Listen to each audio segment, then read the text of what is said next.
45장 1절에서 15절 말씀인데요, 하나님의 말씀 다 같이 함께 일어나서 받들도록 하겠습니다. 저랑 한 절씩 교독하도록 하겠습니다. 요셉이 자기에게 시종을 드는 사람들이 있는 앞에서 더 이상 자신을 억제하지 못하고 소리쳤습니다. 모두 내 앞에서 물러가라. 그의 곁에 아무도 없게 되자 요셉은 자기 형들에게 자신이 누구인지를 밝혔습니다.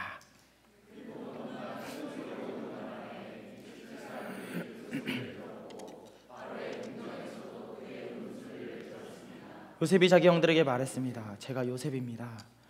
아버지께서 아직 살아계십니까? 그러나 형제들은 요셉 앞에서 너무 놀라 도저히 대답을 할 수가 없었습니다.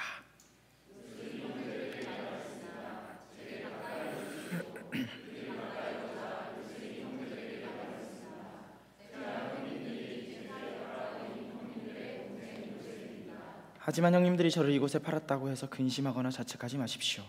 이는 하나님께서 생명을 구하시려고 저를 형님들보다 먼저 여기로 보내신 것이기 때문입니다.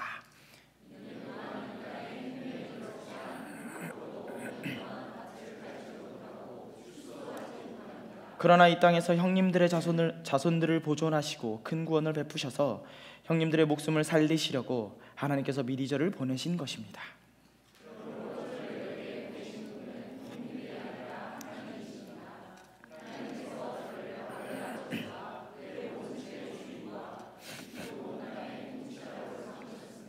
이제 어서 제 아버지께 가서 이렇게 말씀드리십시오. 아버지의 아들 요셉이 이렇게 말했습니다. 하나님께서 저를 온 이집트의 주인으로 삼으셨으니 머뭇거리지 말고 제게로 내려오십시오. 아버지께서는 고생이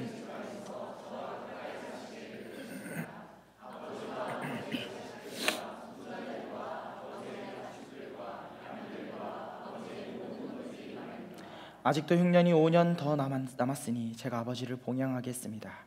그렇지 않으면 아버지와 아버지의 집안과 아버지께 속한 모든 사람들이 다 가난에 처하게 될 것입니다 라고 말입니다.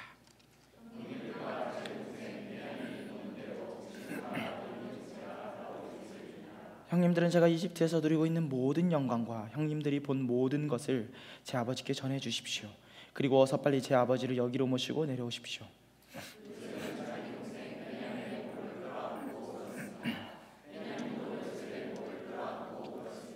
요셉은 모든 형제들에게 입을 맞추고 울었습니다. 그런 후에야 그의 형들이 그와 이야기를 했습니다. 주님 감사합니다. 오늘도 주님의 말씀 앞에 섰습니다. 우리에게 한 말씀 허락하여 주시옵시고 고난의 때에 지나가는 모든 동역자들의 마음에 주님의 크신 위로를 주시옵소서. 예수님의 이름으로 기도드립니다. 아멘. 네, 자리에 앉으셔도 좋습니다. 이 시간 잠깐 찬양 하나 함께 불렀으면 좋겠는데요, 예수의 길이라는 찬양인데요, 제가 무척 떨려서 찬양 한 곡 하고 함께 하고 싶습니다. 예수의 길 함께 부르도록 하겠습니다.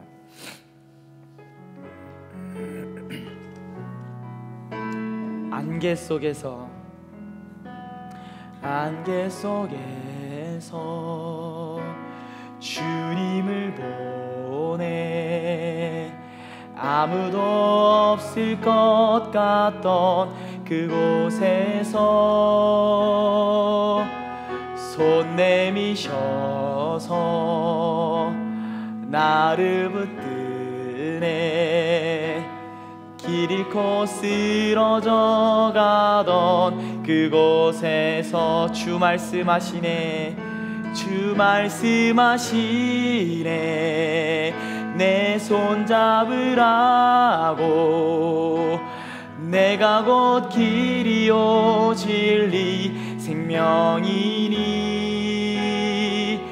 나 그 길을 보내 주 예비하신 곳 다른 길로 돌아서지 않으리 예수의 길 그 좁은 길 나는 건네 주 손 잡고 그 무엇도 두렵지 않네 주님 주신 약속 내게 있으니 세상의 길 그 험한 길 승리하네. 성령으로 그 무엇도 바라지 않네. 저 하늘에 내 소망 있으니. 아멘. 어느 날 누군가 우리에게 찾아와 고난이 곧 축복입니다 라고 이야기한다면 여러분들은 동의하실 수 있으십니까?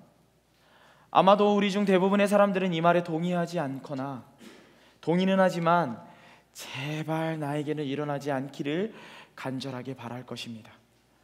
어쩌면 우리 중 누군가는 지금도 고난 없는 축복을 간절하게 소망하고 있을지도 모릅니다. 고난이 곧 축복이다. 짧지만 결코 가볍지 않은 문장입니다.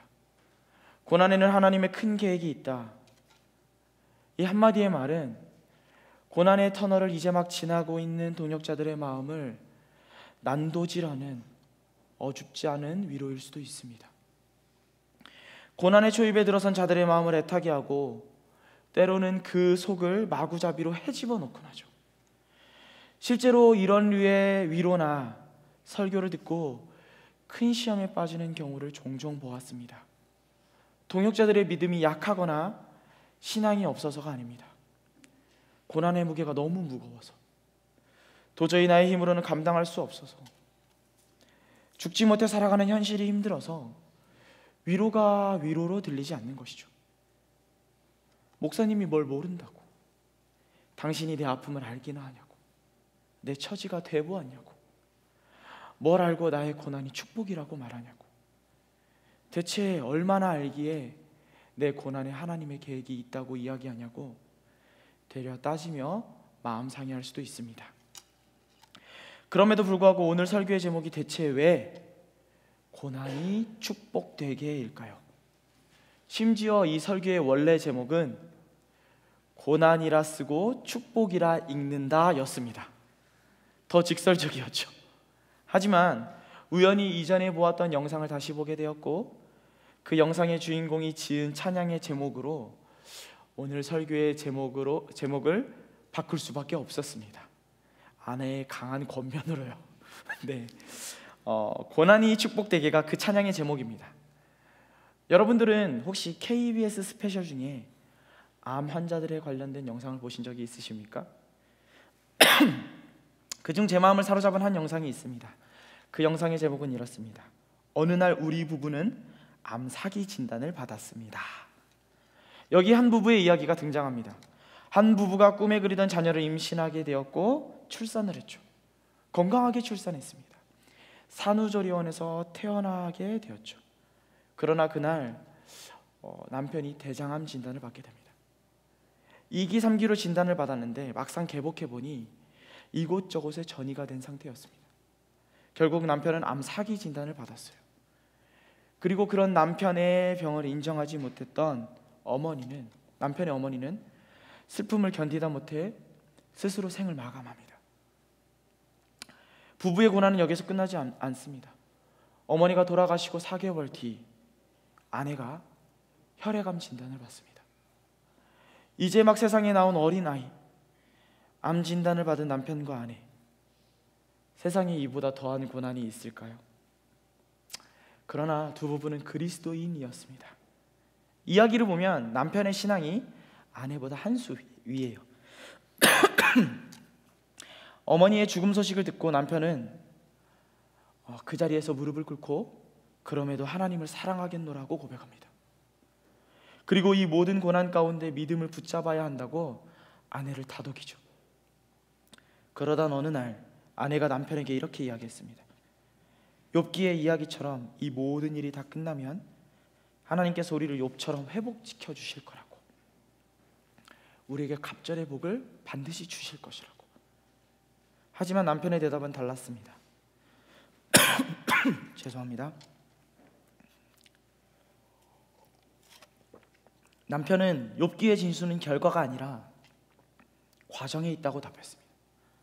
이 고난의 과정에서 우리가 하나님 앞에서 얼마나 더 변화되고 만들어지는지 하나님은 그것에 집중하시고 그것만 보실 거라고, 결과가 아니라 과정이라고 두려운 아내에게 쫄지 마라고 이야기합니다.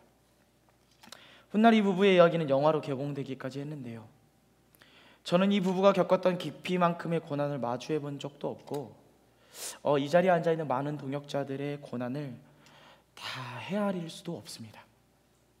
그럼에도 오늘 성경에 등장하는 한 인생은 우리에게 왜 고난이 축복인지, 고난을 보며 축복이라 외치는 것이 어떻게 가능한지를 말해주고 있습니다. 오늘 우리가 읽은 창세기 45장에는 고난의 때를 지나온 한 인생이 등장하고 있죠. 요셉입니다. 요셉의 고백을 다시 살펴볼까요? 45장 5절입니다. 하지만 형님들이 저를 이곳에 팔았다고 해서 근심하거나 자책하지 마십시오. 45장 5절입니다. 이는 하나님께서 생명을 구하시려고 저를 형님들보다 먼저 여기로 보내신 것이기 때문입니다. 이집트의 총리가 된 요셉은 이 모든 고난들이 결국엔 하나님의 계획이었다고 고백하고 있습니다. 고난이 축복이었다는 고백을 하고 있죠. 하지만 이해가 되질 않습니다. 노예로 팔려가고 억울한 감옥살이를 살았던 그 모든 시간이 하나님의 축복이었다고, 하나님의 계획이었다라는 고백, 그의 삶을 보면 이 고백은 불가능한 고백처럼 보입니다. 고난이 축복이었다는 고백이 어떻게 가능했을까요? 많은 사람들은 요셉을 보며 꿈을 생각합니다. 꿈의 사람이라고 단정 지어버리죠. 요셉이 꿈의 사람이었기 때문에 고난을 극복했다고 말합니다. 그렇다면 이 믿음의 고백의 뿌리에는 흔들리지 않는 꿈에 대한 확신이 있었을까요? 어릴 적 그가 꾸었던 신비한 꿈 때문에 고난을 견딜 수 있었고, 신비한 꿈에 대한 확신이 고난이 곧 축복이었다는 믿음의 고백을 가능케 한 것일까요? 그렇게 생각해 왔다면 우리는 요셉의 삶을 다시 한 번 더 살펴볼 필요가 있습니다. 무엇이든 시작이 중요합니다. 요셉의 삶은 무엇으로 시작되고 있습니까? 요셉의 삶을 색깔로 묘사해 보자면 무지갯빛이에요. 흑백과는 거리가 먼 삶입니다. 창세기 37장 4절입니다. 그의 형들은 아버지가 자기들보다 요셉을 더 사랑하는 것을 보고 요셉을 미워해 그에게 다정한 인사말조차 하지 않았습니다. 그의 삶은 사랑으로 시작되고 있습니다. 특별히 아버지의 사랑으로 시작되고 있어요.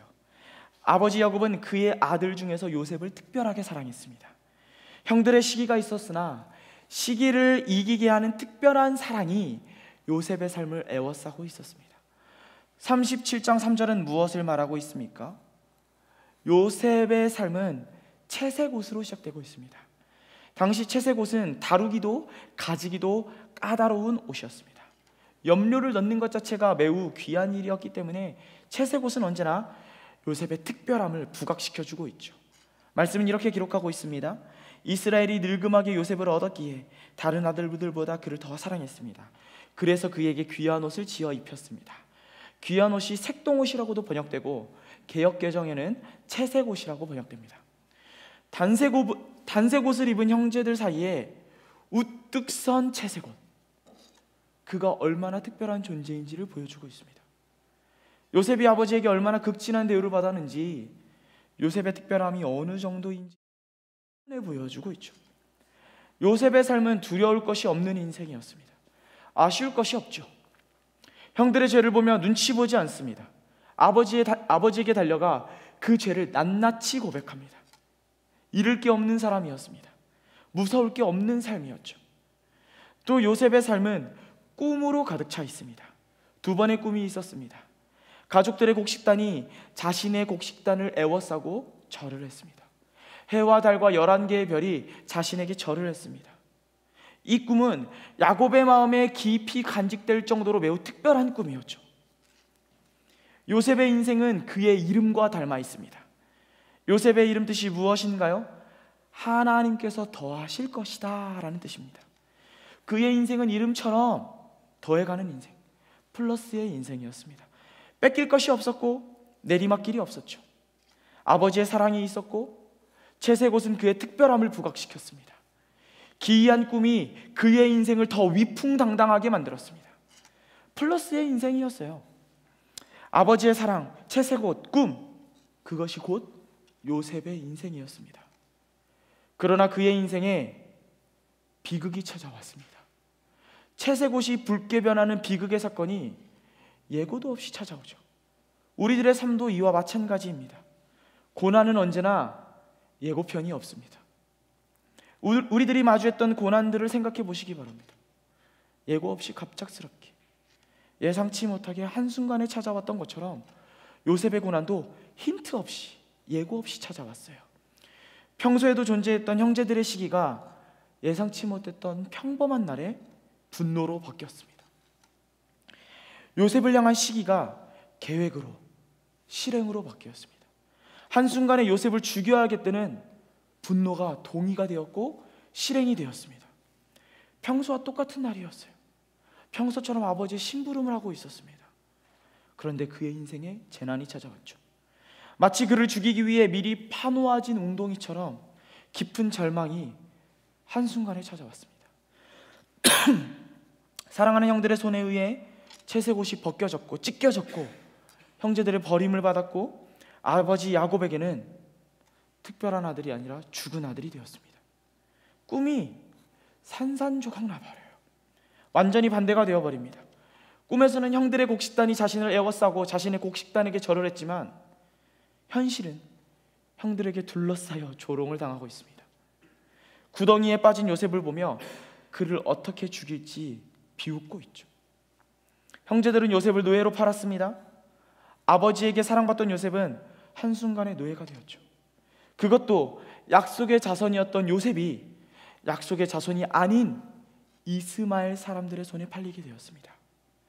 우리는 요셉의 채색옷의 색깔이 바뀐 것에 주목해 봐야 합니다. 그의 채색옷은 더 이상 채색옷이 아닙니다.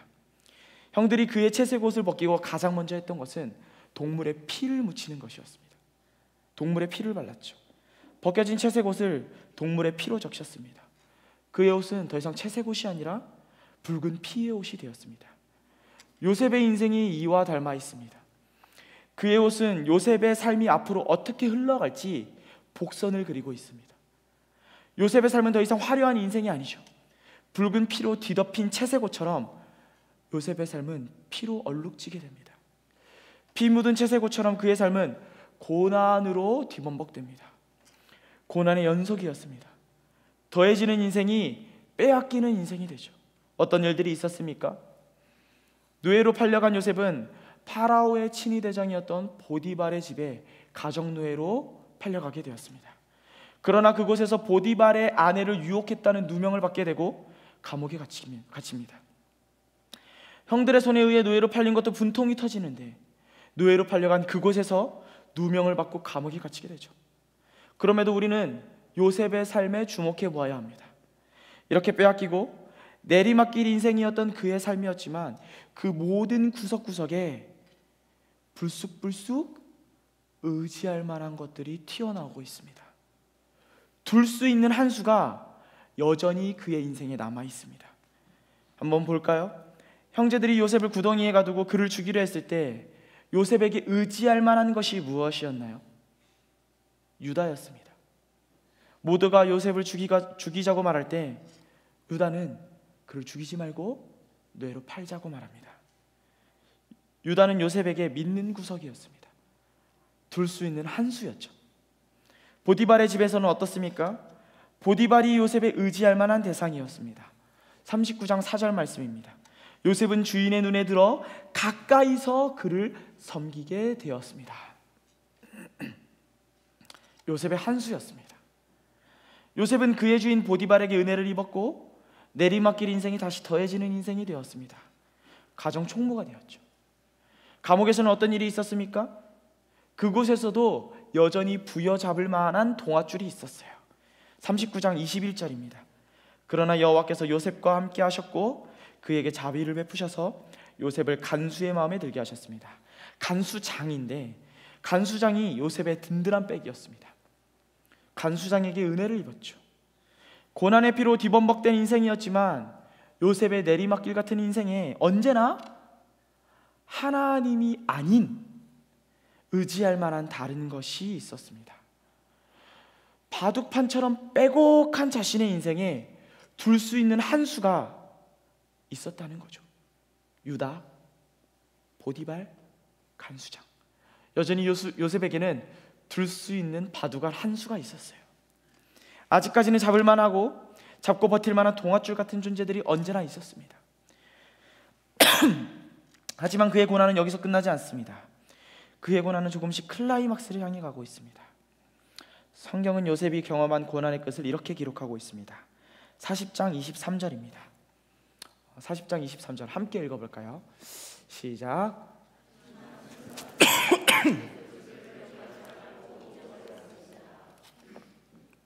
요셉은 간수장의 명에 따라 감옥에서 몇 사람들의 시중을 맡았습니다. 그러다 어느 날 두 사람이 기이한 꿈을 꾸었고 요셉은 그들의 꿈을 해석해 주었습니다. 그리고 해석과 동시에 한 가지 부탁을 하죠. 40장 14절입니다. 일이 잘 풀리면 저를 기억하시겠다고 약속해 주십시오. 일이 잘 풀리면 저를 기억하시겠다고 약속해 주십시오. 요셉은 지금 무엇을 하고 있습니까? 자신의 고난에 또 다른 수를 두고 있습니다. 한 수를 두고 있죠. 술 맡은 관원장은 요셉의 한 수였습니다. 요셉이 잡을 수 있는 마지막 동아줄이었죠. 마지막 기회였습니다. 자신의 억울함을 풀어주고 이 고난의 마침표를 찍고 감옥에서 건져내줄 기회였습니다. 하지만 결과는 어떠합니까? 성경은 기억하지 못하고 잊어버렸습니다 라고 기록하고 있습니다. 개역개정은 이렇게 기록하고 있습니다. 그를 잊었더라. 요셉을 잊어버렸습니다. 혹시 그 시간이 얼마인지 아십니까? 2년입니다. 2년 동안 요셉은 철저하게 잊혀졌어요. 요셉의 인생이 어떠합니까? 축복과는 어울리지 않는 인생이었습니다. 그의 인생이 그의 이름대로 흘러가고 있습니까? 흘러가고 있죠. 하나님이 더하시는데 축복이 아니라 고난을 더하시고 계십니다. 화려했던 채색옷이 찢겨지고 붉은 피가 채색옷을 덮어버린 것처럼 요셉의 인생은 꿈이 아니라 핏빛으로 물든 인생이 되었습니다. 꿈이 아니라 고난의 삶이었죠. 꿈을 쫓는 인생이 아니라 고난에서 살아남기 위해 발버둥 쳐야만 하는, 그래야 겨우겨우 버틸 수 있는 가시밭길의 인생이었습니다. 형제들은 그를 죽이려 했고 노예로 팔렸고 억울하게 감옥에 갇혔습니다. 그러나 모든 순간에 믿을 만한 한 수가 있었습니다. 그의 형이었던 유다에 의해서 목숨을 건진받았고 보디발에게 은혜를 입었고 간수장에게 은혜를 입었습니다. 어쩌면 요셉은 술 맡은 관원장이 자신에게 맡겨진 또 다른 한 수였다고 생각했을지도 몰라요. 희망을 품었을지도 모릅니다. 보디발처럼, 간수장처럼 은혜를 입을 거라고 확신하며 그 사람을 붙잡았습니다. 나를 기억해달라고. 그러나 그의 삶에 돌아온 것이 무엇이었습니까? 지독한 외로움 아닙니까? 차디찬 감옥 바닥에서 앞을 내다볼 수 없는 깊은 좌절이 요셉의 시궁창 같은 현실이었습니다. 여기에서 우리는 한 가지 의문이 생깁니다. 그의 삶에 하나님이 계시지 않았습니까? 아니요. 그가 하나님의 사람이 아니었나요? 아니요. 그는 하나님께 죄를 짓지 않기 위해 억울한 누명을 당했습니다. 요셉은 단 한순간도 자신의 믿음을 저버리지 않았죠. 하나님께 원망조차 하지 않았습니다. 하지만 요셉의 삶은 고난이 더해지는 삶이었습니다. 하나님을 선택하며 믿음을 붙잡았고 그 결단으로 인해 더 깊은 고난에 빠지게 되었습니다.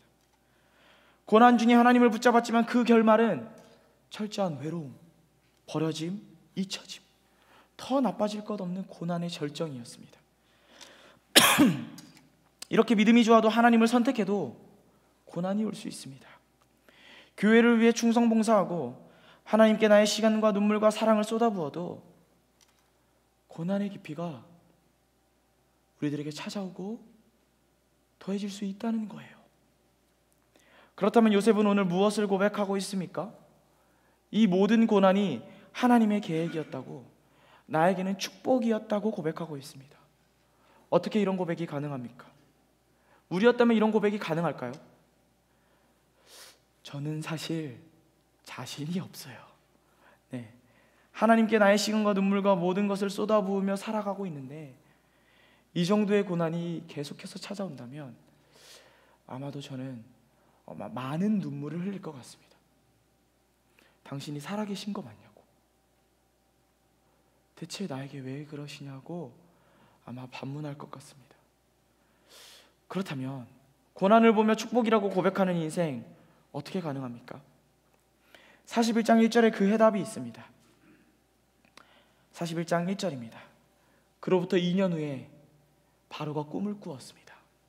그가 나일강가에 서 있었는데, 특정한 시간이 의도적으로 기록되어 있습니다. 2년. 이 2년에 그 정답이 있습니다. 성경은 이 시간 동안 요셉의 삶에 대해 침묵하고 있습니다. 하지만 우리는 이 2년의 시간을 요셉의 고백을 통해 추측해 볼 수 있습니다. 두 개의 본문을 비교해 보면서 읽어볼 텐데요. 먼저 40장 8절입니다. 그들이 대답했습니다. 우리가 꿈을 꾸었는데 꿈을 풀이해 줄 사람이 없구나. 술 맡은 관원장과 빵 맡은 관원장의 이야기입니다. 요셉이 그들에게 말했습니다. 꿈을 풀이하는 것은 하나님께 달린 일이 아니겠습니까? 꿈꾸신 것을 제게 말씀해 보십시오. 요셉의 고백은 이렇습니다. 꿈을 풀이하는 것은 하나님께 달렸습니다. 그러니 제게 말씀해 보시죠. 그리고 바로 꿈을 해석합니다. 하지만 하나님과 함께한 2년이라는 레슨 끝에 요셉의 고백이 어떻게 바뀌는지 주목해 보시기 바랍니다. 41장 16절입니다. 요셉이 바로에게 대답했습니다. 제가 아니라 하나님께서 바로께 평안한 대답을 주실 것입니다. 요셉이 바로에게 말했습니다. 25절입니다. 바로의 꿈은 다 같은 것입니다. 하나님께서 이제 하시고자 하는 일을 바로께 보여주신 것입니다.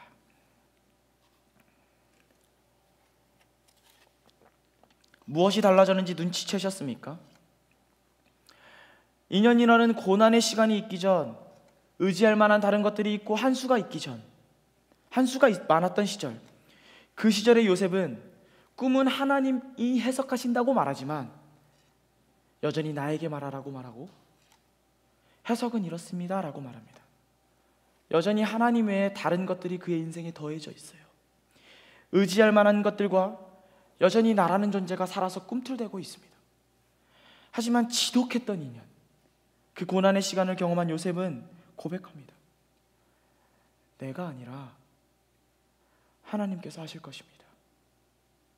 하나님이 하시고자 하시는 일을 보여주신 것입니다. 2년 동안 어떤 일이 있었습니까?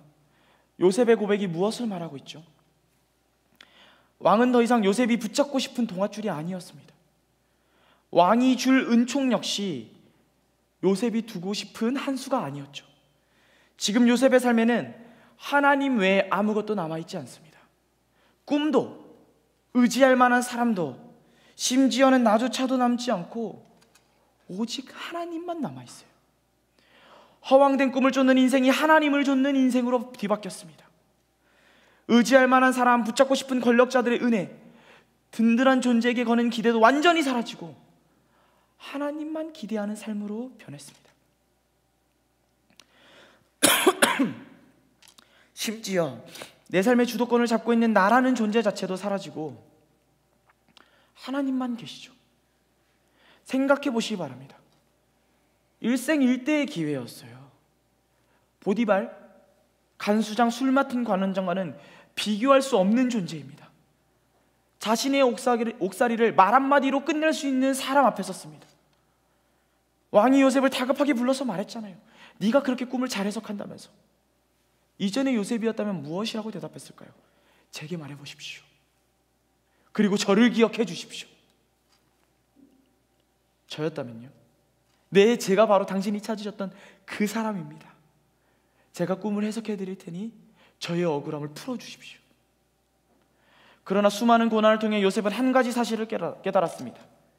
자신의 삶이 다른 것들에 의해서 건진받거나 도움받을 수 없다는 것, 나의 구원과 도움은 하나님에게만 있다는 것, 그것을 철저하게 훈련받았죠. 제가 아니라 하나님께서 당신에게 평안한 대답을 주실 것입니다. 요셉의 고백이 믿음의 고백이 아닙니까? 지난 2년 동안 요셉이 그 시간을 어떻게 보냈는지 보여주는 고백입니다. 기회를 붙잡지 않아요. 더 이상 사람을 의지하지 않습니다. 내가 아니라 하나님께서 하십니다 라고 고백하고 있습니다. 시선이 완전히 바뀌었습니다. 관점이 완전히 달라졌어요. 자신의 삶 뒤에 있는 든든한 조력자가 누구인지, 자신이 진짜 바라봐야 할, 자신이 진짜 붙잡아야 할 존재가 누구인지 고백하고 있습니다. 한 수는 내가 두는 것이 아니라 하나님께서 두시는 것이라는 것을 깨닫게 된 거죠.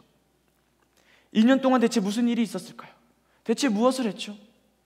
의지할 것 없고 바라볼 것 없는 그 깊은 수렁에서, 지독한 고난과 외로움의 시간 속에서 요셉은 무엇을 했을까요? 요셉은 고난의 절정을 통해 하나님이 전부가 되는 삶을 경험했습니다. 세상도 사람도 의지해봤지만 결국에는 하나님만 의지해야 된다는 사실을 깨달은 거예요. 꿈도 물질도 부귀도 권력도 사람도 바라보며 붙잡고 달려왔지만 결국 자신의 시선이 있어야 할 곳은 하나님 한 분밖에 없다는 사실을 그곳에서 처절하게 깨달았던 것입니다. 하나님께서는 그 고난의 시간을 통해서 딱 한 가지를 원하셨어요. 내가 너의 전부일 수 없니? 이제는 나를 좀 볼 수 없니? 아버지도 꿈도 채색옷도 형제도 보디발도 간수장도 술 맡은 관원장도 심지어는 왕의 권력도 아닌 하나님만 바라보고 하나님만 그의 전부가 되는 것을 기다리고 기다리신 것이죠. 요셉의 고백을 주목해 보시기 바랍니다. 이전에는 꿈을 말하고 꿈을 해석하고 꿈을 자랑하고 꿈을 줬고 꿈을 말했던 요셉이 고난의 터널을 지나고 나서야 그제서야 하나님을 고백합니다. 꿈이 아니라 내가 아니라 하나님을 고백하죠. 이렇게 모든 것을 내려놓고 하나님이 전부가 되자 하나님께서 어떻게 하셨습니까? 하나님께서는 하나님밖에 없는 사람에게 하나님의 전부를 주셨습니다. 요셉은 총리가 되었고 사람들은 그를 보며 사브낫 바네아라고 불렀습니다. 이 이름의 뜻은 하나님께서 살아계시고 하나님께서 말씀하신다라는 뜻입니다. 요셉의 삶을 통해 요셉을 보는 자마다 요셉의 이름을 통해 하나님께서 영광 받으신 것이죠. 하나님께서는 더 이상 요셉의 삶을 꿈이 아니라 하나님은 살아계시고 하나님은 말씀하신다는 영광을 돌리는 삶으로 바꾸셨습니다. 이뿐입니까? 자신을 버리고 죽이려 했던 형제들을 용서하게 되었고 가족들에게 용서를 받았고 가족들이 용서를 구했고 요셉을 통해 그의 친족들이 생명을 얻게 되었습니다. 버려진 것 같은 인생, 외롭게 잊혀진 인생이었다 할지라도 그 모든 고난의 과정은 결국에는 축복으로 나아가는 징검다리였던 것이죠.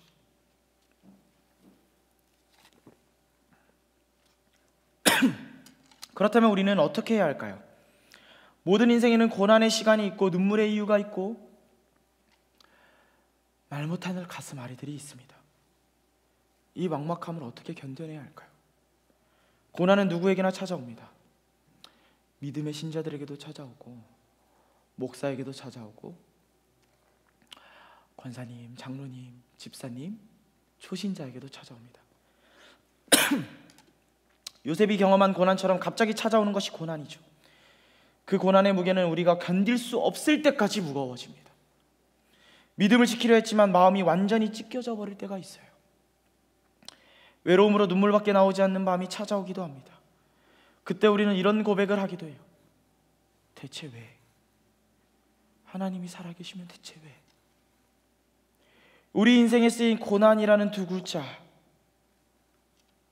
우리는 그 고난이라는 두 글자를 보며 무엇이라고 외쳐야 할까요? 요셉은 자신의 인생에 쓰여진 고난을 축복이라고 읽었습니다. 하나님의 계획이라고 읽었습니다. 45장 5절이 이것을 말하고 있죠. 하지만 형님들이 저를 이곳에 팔았다고 해서 근심하거나 자책하지 마세요. 이는 하나님께서 생명을 구하시려고 저를 형님들보다 먼저 여기로 보내신 것이기 때문입니다. 어떻게 이것이 가능했습니까? 2년이란 시간 동안 철저하게 하나님이 전부가 되었기 때문입니다. 하나님은 언제나 요셉과 함께 하셨습니다. 찬양의 고백처럼 하나님께로 더 가까이 갔죠. 고통 가운데 계신 주님, 변함없는 주님의 크신 사랑을 붙잡았습니다. 감옥은 아무것도 없는 칠흑 같은 곳이었으나 성경의 침묵은 우리에게 무엇을 말하고 있습니까? 여전히 그곳에서도 하나님께서 함께 하셨다는 것을 말하고 있습니다. 2년의 공백은 보디발의 집에서, 감옥에서 여전히 함께 하셨던 그 하나님이 감옥에 홀로 남겨진 요셉의 삶에 여전히 함께 하셨다는 것을 말해주고 있죠. 그리고 요셉이 믿음으로 그것을 붙잡았습니다. 지독한 고난은 요셉을 요셉답게 만들었습니다. 꿈을 쫓던 요셉은 고난을 통해 하나님께 보냄받은 요셉이 되었습니다. 믿었던 사람들로부터 버려짐, 지독한 잊혀짐과 차가운 외로움 때문에 요셉의 삶은 하나님 한 분으로 충분해지게 되었습니다. 다른 것을 의지하던 인생이 하나님만 의지하는 인생이 된 것이죠. 꿈도 있고 사람도 있고 직책도 있고 물질도 있어서 무엇을 붙잡을 것인가, 무엇을 바라볼 것인가 결정하지 못할 정도로 시선 빼앗길 것이 많았는데, 부여잡을 것이, 바라볼 것이 너무 많았는데, 하나님이 아니고서는 안 되는 고난 때문에 꿈꾸는 자 요셉이 보냄받은 자 요셉이 되었습니다. 꿈꾸는 자 요셉이 살리는 자 요셉이 되었죠. 사랑하는 여러분, 고난이 없는 축복은 없습니다. 고난이라는 씨앗에서 피어오르는 꽃의 이름은 축복입니다. 축복은 고난의 향기죠. 축복은 고난에서 맺히는 열매입니다. 고난을 제대로 통과하기만 하면 고난 안에 감추어진 축복은 우리들의 간증이 될 것입니다. 그러나 착각하지 말아야 합니다. 요셉의 이야기는 기복주의가 아닙니다. 고난의 끝에서 하나님을 바라보면, 하나님만 붙잡으면 하나님께서 나의 문제를 해결해 주실 것이라고, 복의 복을 갑절로 허락해 주실 것이라고 그 정도의 기복주의 신앙을 말하고자 하는 것이 아닙니다. 고난을 믿음으로 잘 견디다 보면 고난이 끝날 것이고 놀라운 역전의 드라마가 내 인생에 펼쳐질 것이라고 말하고 있는 것이 아닙니다. 성경은 그것을 말하고 있지 않아요. 오늘 말씀은 우리에게 고난의 시간 속에서 우리의 시선을, 우리의 마음을 어디에 두어야 하는지를 말해주고 있습니다. 요셉처럼 하나님이 나의 전부가 되고 하나님께 시선을 둔다면, 해결된 상황 때문이 아니라 여전히 함께 하시는 하나님 때문에 우리는 고난을 보며 축복이라 기뻐할 수 있게 되는 것이죠. 잘 풀린 결말 때문이 아니라 여전히 함께 하시는 하나님 때문에 고난이라 쓰고 축복이라 읽게 되는 것입니다. 버려진 인생도 억울한 누명도 잊혀지는 지독한 외로움도 돌아보니 다 하나님의 은혜였다고 고백하게 되는 것입니다. 고난을 통해 우리는 하나님의 레슨을 받게 됩니다. 그 고난 가운데 우리가 할 일은 하나님의 말씀을 리슨하는 것이죠. 그리고 그때 우리는 그 고난의 리즌을 깨닫게 됩니다. 리즌을 깨달을 때 비로소 우리는 고난에 숨겨진 하나님의 은혜와 축복을 발견하게 됩니다. 고난이라는 두 글자를 보고 축복이라 외치는 인생이 되는 것이죠. 고난을 통해 하나님의 은혜와 축복을 고백하는 것, 이것은 고난을 통해 단련된 그리스도인들만이 할 수 있는 고백입니다. 이 고백은 고난 가운데 하나님이 전부가 된 자들만이 외칠 수 있는 특권이죠. 그러므로 하나님 안에 있는 신자에게는 승리로 나아가는 과정만 있을 뿐이지 실패가 없습니다. 왜냐하면 하나님께는 실패도 실수도 없기 때문입니다. 우리는 우리 인생에 쓰여진 고난을 바라보며 축복이라 외칠 수 있습니다. 이해되지 않는 과정도 결과도 결말도 언제나 그분 안에서 승리할 것이라는 확신이 우리 안에 있기 때문입니다. 지금 당장은 아니어도, 이 땅에서는 아니어도 마지막 날 그분이 우리들의 모든 눈물을 닦아주실 것이고 반드시 승리하게 될 것이라는 믿음이, 세상 사람들에게 없는 그 믿음이 우리 안에 있기 때문입니다. 이 땅에서는 여전히 우리 두 눈에 눈물이 가득하지만 먼 훗날 주님을 만날 그날 우리들의 눈물이 기쁨이 될 것이라는 그 믿음이 우리의 고난을 축복이라 고백해야 합니다. 그렇기 때문에 돌아가는 것 같지만 돌아가지 않습니다.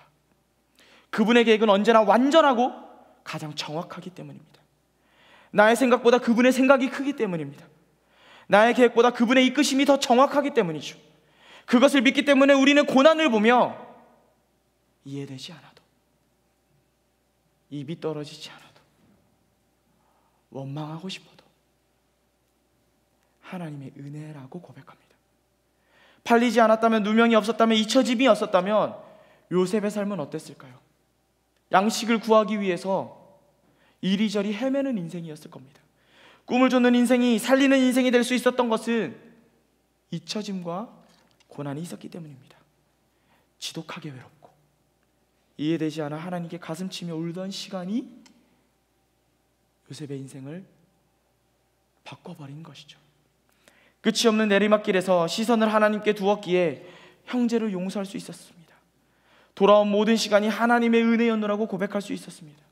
사방이 막힌 것 같은 그 차디찬 감옥 같은 인생에서 방법이 없어서 주님만이 나의 방법이라고 눈물만 흘리던 그 어둠의 시간이 요셉의 고백을 만들었습니다. 이는 하나님께서 생명을 구하시려고 나를 형님들보다 먼저 여기로 보내신 겁니다. 2년의 레슨이 꿈꾸는 자 요셉을 보냄받은 자 요셉으로 바꿔버렸습니다. 믿음의 동역자 여러분, 고난의 때에 우리가 지킬 것은 우리들의 시선입니다. 고난의 때에 가장 중요한 것은 시선입니다. 어디에 시선을 둘 것이냐, 그것이 곧 영성입니다. 고난의 깊이는 사람마다 다르고 우리 인생에 찾아오는 고난의 모양도 가지각색이지만 변하지 않는 한 가지 사실이 있습니다. 고난의 깊이가 아무리 깊어도, 고난의 모양이 아무리 변한다 할지라도 그 고난 가운데 우리 하나님은 변함없이 우리를 사랑하고 계시며 그 고난 속에서 우리 가장 가까이에서 여전히 손 내미시며 내 손을 잡으라고 말씀하고 계십니다. 이 말도 안 되고 이해하고 싶지도 않은 상황에도 나만은 여전히 너의 곁에 있으니 나를 바라보려고 우리를 그분의 품으로 끌어안고 계십니다. 이 사실에 우리들의 시선을 고정해야 합니다.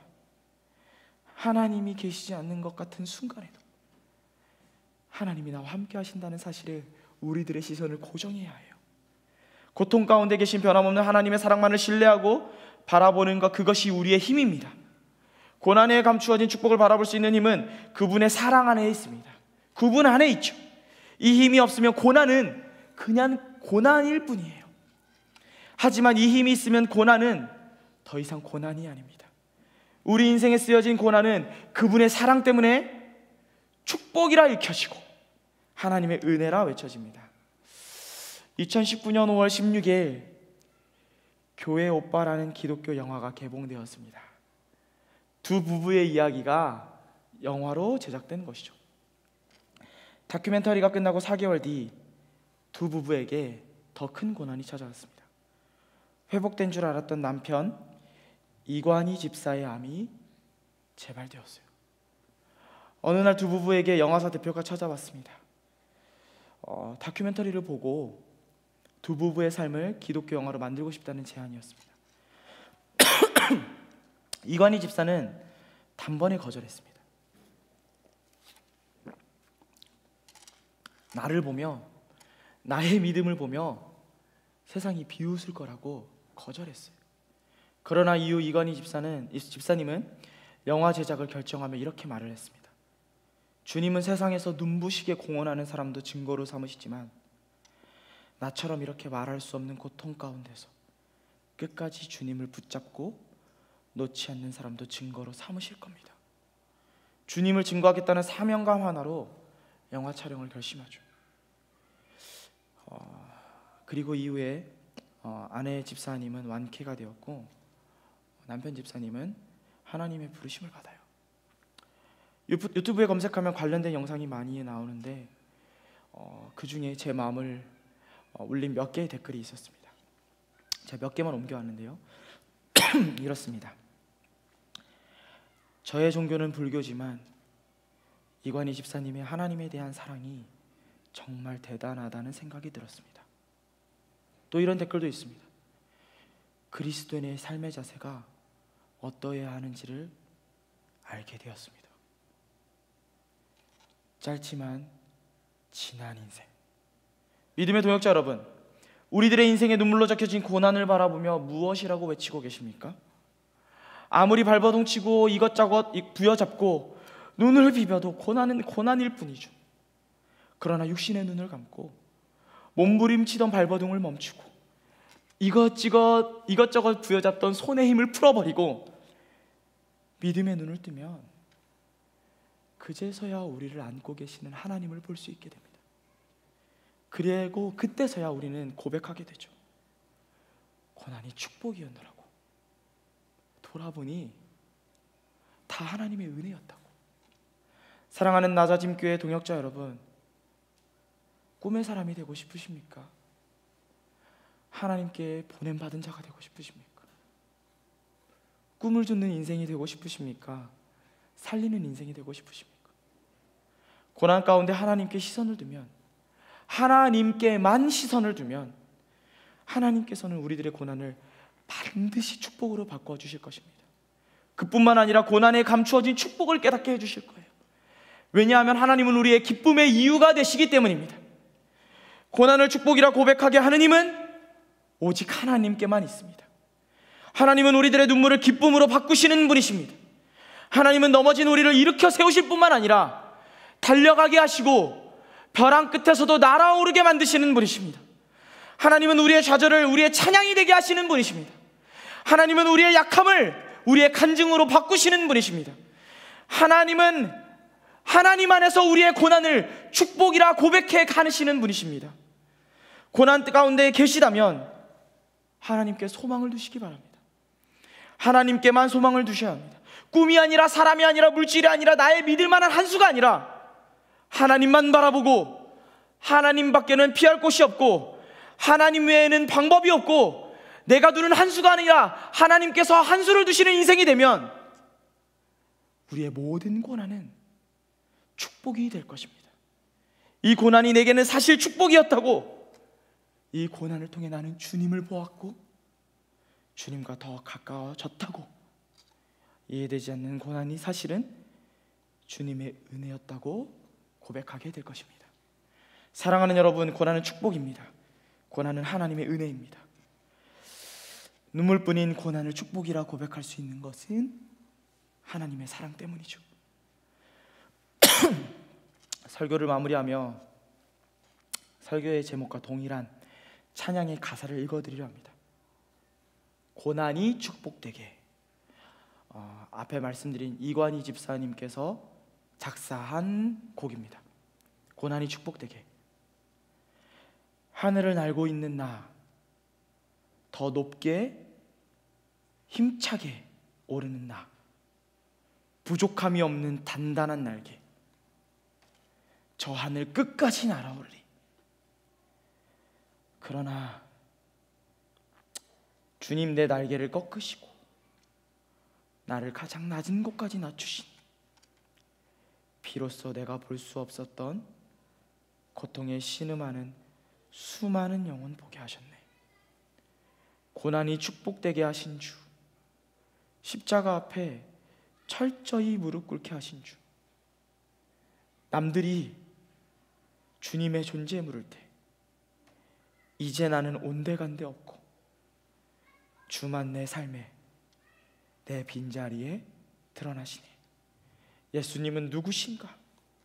우는 자의 위로와 눈먼 자의 빛이시며 병든 자의 고침과 죽은 자의 부활되고 우리 생명 되시네. 고난이 축복되게 하신 주, 십자가 앞에 철저히 무릎 꿇게 하신 주, 남들이 주의 존재 부를 때 이제 나는 온데간데 없고 주만 내 삶에, 내 빈자리에 드러나시네. 이 시간 찬양하나 찬양팀과 함께 하고 싶은데요, 안개 속에서 주님을 보내.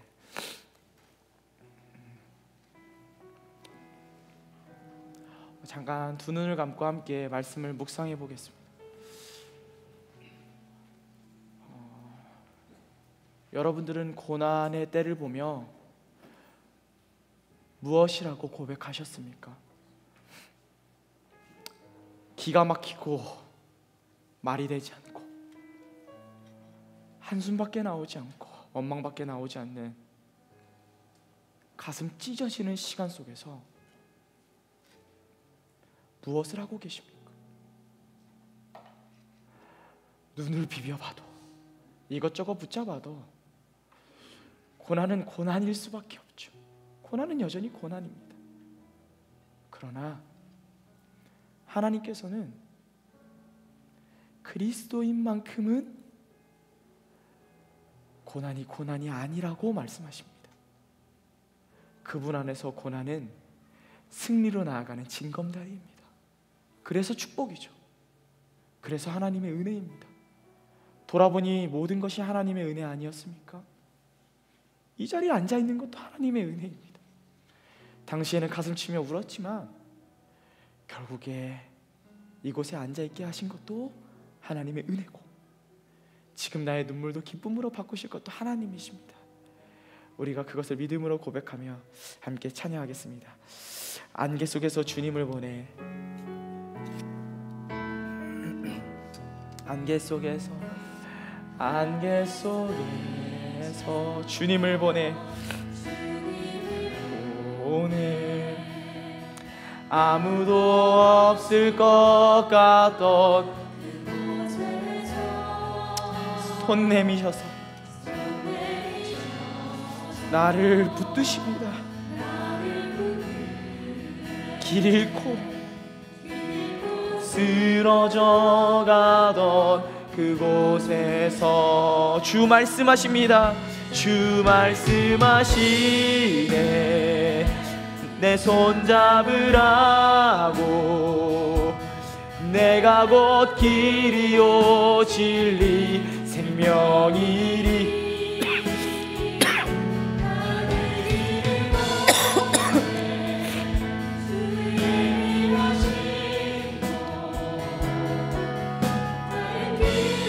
돌아서지 않으리. 예수의 길, 예수의 길, 그 좁은 길, 그 좁은 길. 나는 건네, 나는 건네. 주 손 잡고 그 무엇도 두렵지 않네. 주님 주신 약속 내게 있으니. 세상의 길, 험한 길, 성령으로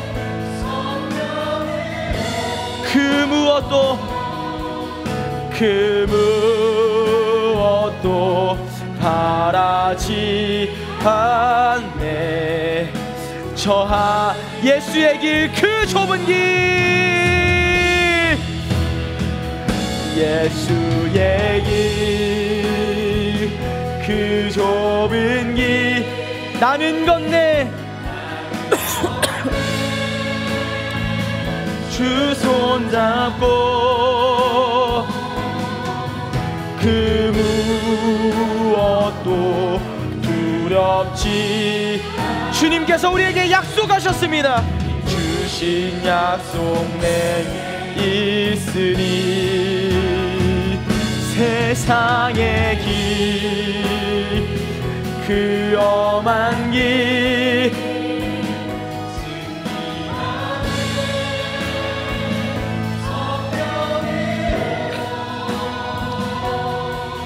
그 무엇도 않네. 저 하늘에 내 소망 있으니.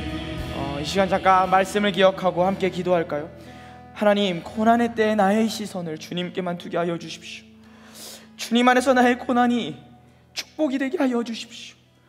고난의 깊이, 고난의 무게가 아니라 여전히 손 내미시는 주님만 바라보며 꿈이 아닌 주님을 쫓아가는 인생이 되게 하여 주시옵소서. 이 시간 말씀 기억하며 함께 주여 외치고 기도하도록 하겠습니다.